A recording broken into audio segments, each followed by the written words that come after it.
అలా ఎలా ఉంటాడంటే యముడు పుణ్యాత్ములకి ఇలాగే కనపడతాడు, పాపాత్ములకి నల్లగా దున్నపోతు మీద కనపడతాడు. నువ్వు పాపాత్ముడువా పుణ్యాత్ముడువా అనేవాడు. తాను పాపాత్ముడిని ఎవడు ఒప్పుకుంటాడు?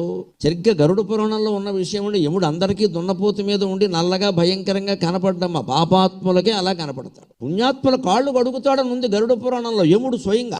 వచ్చారా మీరు రండి, తప్పకుండా మీ కాళ్ళు కడగడానికి నేను సిద్ధంగా ఉన్నా అని యముడు భార్య ఇద్దరు వచ్చి కాళ్ళు కడుగుతారు. శుభ్రంగా తెల్లటి బట్టలు ఆభరణాలతో కనపడతాడు. ఎవరికి దున్నపోతు మీద ఎక్కి కొమ్ములతో భయంకరంగా ఉంటాడు అంటే పాపాత్ముడు. మరి వాడికి అలా ఉండకపోతే భయం ఎలాగా? అందరికీ సమానమైన అవకాశాలు ఇస్తారు ఏంటి? భూలోకంలో ఇచ్చినట్టు వాడు పాపాలు ఏవి పట్టించుకోకుండా, నేరాలు పట్టించుకోకుండా శుభ్రంగా నాయకత్వ పదవులు ఇచ్చేస్తుంటే ఎలా ఉండాలో చూస్తూనే ఉన్నాం ఇక్కడ.